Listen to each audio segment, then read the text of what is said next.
The glitz, the glamour, the red carpet, welcome to the Cannes Film Festival, where the world's cinematic gems shine. This year, history is being made with Nigeria's first ever film in the festival's official selection, My Father's Shadow. Directed by the visionary Akinola Davies Jr., this deeply personal story is turning heads and tugging heartstrings in the prestigious UN Certain Regard category. Let's dive into the story behind this groundbreaking film.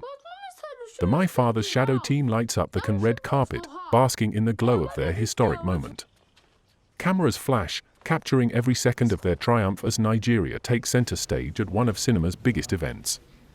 Photographers clamor to immortalize this milestone, their lenses trained on a team that's rewriting the narrative for African cinema. It's a moment of pride, not just for the filmmakers, but for an entire continent eager to share its stories with the world. Set in 1993 Nigeria, My Father's Shadow unfolds over a single, pivotal day.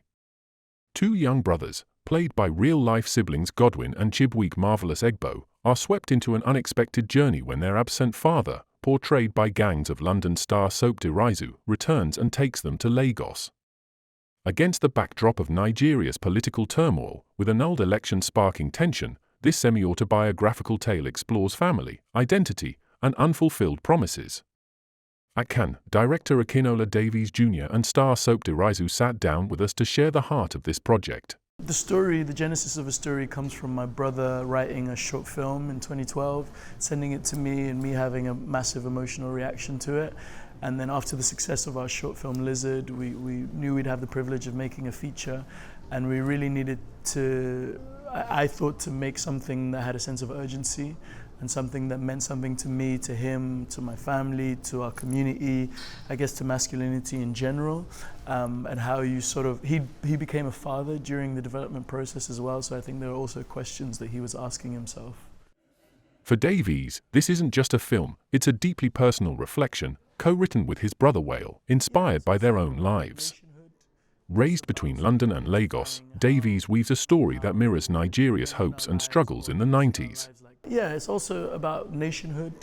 It's about sort of identifying how men in our lives or leaders in our lives can lead us to something more, lead us to a certain sense of potential. And I think what mirrored for the boys and the politics of a time is that Nigeria was going through a time where there was a lot of enthusiasm for this idea of a statesman who was going to lead us to the potential. And I think equally in the boys' relationship, there was this relationship with their father that they would have foreseen that would lead them to an equal level of potential. And both things being so sort of strong and dominant, but equally super vulnerable and super fragile. I think the tensions sort of played off each other really well. My brother would say it's like dreams deferred, it's like promise unfulfilled. And I think that's kind of the thematics that we were sort of playing with in there. The film's raw emotion and vivid storytelling have critics buzzing. The Guardian calls it a subtle and intelligent coming-of-age tale, awarding it 4 stars, while IndieWire praises its beautifully remembered drama with a B+. For me, practically it was paternal questions and Nigerian identity questions. I'm not a father yet. I hope to be one day, maybe. But it was, I know I have great care and love for my younger cousins, my friends' children, you know, and to perform the role of a father in this film, having no practical experience of it myself, I think was a great challenge, but one that I was looking forward to in the same way I'm looking forward to the challenge of having children in my life one day as well. The relationship that I was able to foster between Marvelous, Godwin and myself, I think is very key to the success of the film, and I'm delighted with how successful it is. Those boys were a wonder to work with and taught me a lot about myself, taught me a lot of patience, you know, and also what it is like to nurture humans, young boys especially. And then also there was a question of what it meant to be Nigerian, and especially in that time with a lot of the backdrop of political turmoil in the country, questions about masculinity. There were a lot of things I had to interrogate for the role, but it was exciting. Sope Dirisu, a British-Nigerian actor, dug deep to portray a flawed yet hopeful father. His chemistry with the young Egbo brothers brings the film's emotional core to life, earning praise as a standout performance. I feel like African stories are out there. Maybe there is a bit of an access point to figuring out how they can be in more of these spaces. But equally, I think that there's a curiosity, certainly from the African side, to work globally. So I think obviously this being a massive global festival, you know, I think when that access point that you speak about meets a certain level of like willingness from other areas of the world, I think those stories can come through. But I do think they exist in the places they are. They just need a different sense of collaboration, because that's what's enabled us to be here. Davies sees this as a turning point, not just for his career, but for African cinema. With streaming giant Mubi backing the film for distribution, My Father's Shadow is poised to reach global audiences, proving African stories deserve a spotlight.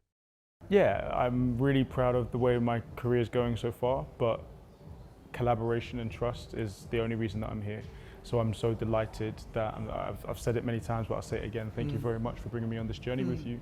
And I'm so proud of what we've achieved so far. Yeah, and just touch on that. I think Shoko's humility is something is really, it's disarming. I think, like, obviously my first feature, I go into thinking I'm working with someone I've watched on TV, Gangs of London throwing people through buildings and stuff, and you kind of like, oh, what's the character going to be like? Is there going to be an ego attached to the situation? But ultimately, I think having him in my life, beyond just as someone I work with, but as someone I can look up to. I might be a little bit older, but I definitely look up to you in terms of how you communicate with people, how you hold space for them, and I think in the process it really means a lot to have someone like that. I appreciate you. Yeah, man, love. As My Father's Shadow competes among heavyweights like Harrison Dickinson, Kristen Stewart, and Scarlett Johansson in UN certain regard, it's clear this film is more than a debut, it's a bold statement. With its universal themes of family, identity, and resilience, it's resonating with audiences and critics alike.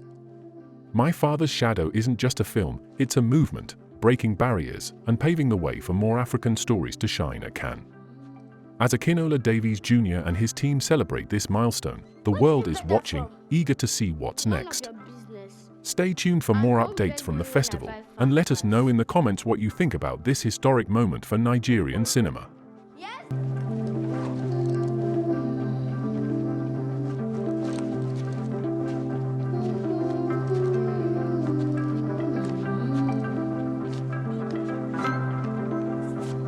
Where did you get that from?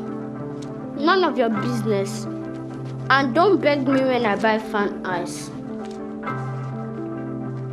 Are you boys ready? Yes, Daddy!